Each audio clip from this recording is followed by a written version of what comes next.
신문 읽어주는 남자입니다. 이용구 전 법무차관을 기억하십니까? 음주하고 택시기사를 폭행했다는 혐의. 당시에 경찰 관계자가 나서서 특가법 적용 안 된다 라는 궤변도 했었죠. 정권의 비호가 있었던 거 아니냐라는 논란도 있었던 그 사건. 1심 판결이 나왔는데 어떻게 나왔을까? 잠시 후에 이야기 나눠보겠습니다.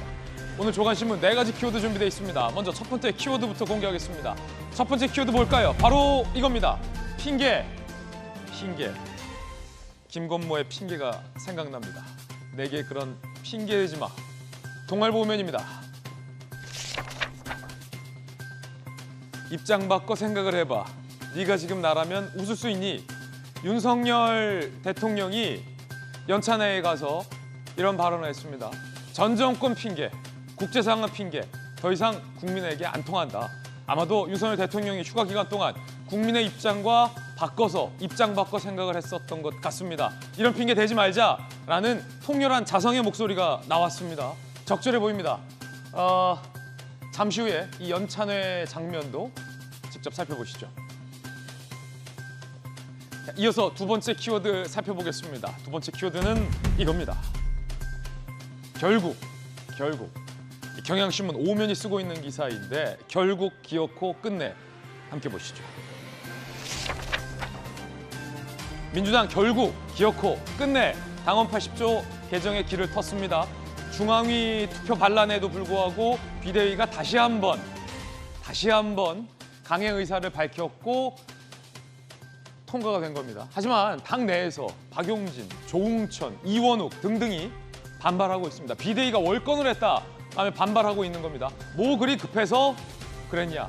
또 내용으로 접어들고 있습니다. 오늘 중앙위 투표 절차만 남았는데 당내에서는 이재명을 위한 졸속 처리 아니냐라는 반발의 목소리가 커지고 있습니다. 잠시 후에 이야기 나눠보겠습니다. 이어서 세 번째 키워드 살펴보겠습니다. 세 번째 키워드 이겁니다. 기지개. 오늘 조선일보가 쓰고 있는 기사인데 기지개 어떤 기사일까요? 국내 원전 생태계 숨통 트였다. 체코, 폴란드 수출에도 파란불이 켜졌다라는 반가운 기사입니다. 사실 탈원전 정책으로 원전 산업, 원전 시장이 벼랑 끝에 몰렸다는 분석이 많았는데 해외 수출의 길이 트였다라는 겁니다. 체코, 폴란드 수출에도 파란불이 켜졌고 이집트 엘다바 원전 건설 프로젝트에도 파란불이 켜졌습니다. 축하드립니다. 사실은 원자력 관련된 인재가 이 대한민국 인재가 전 세계 최고 수준이었는데 탈원전 정책으로 인해서 유수한 국내 인재들이 외국으로 빠져나간다라는 지적과 우려도 많았는데 이번 기회로 세계 정상급의 우리나라 인재들이 국내에서 더 많은 재량을 펼칠 수 있는 기회가 됐으면 좋겠습니다. 이어서 다음 키워드 살펴보시죠. 네 번째 키워드입니다. 4연속.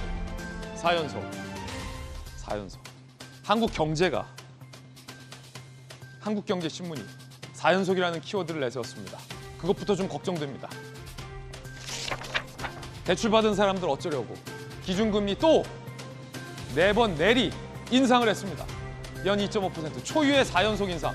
이랬던 적이 있었던가 하느니 기준금리를 0.2%포인트 또 인상을 한 겁니다.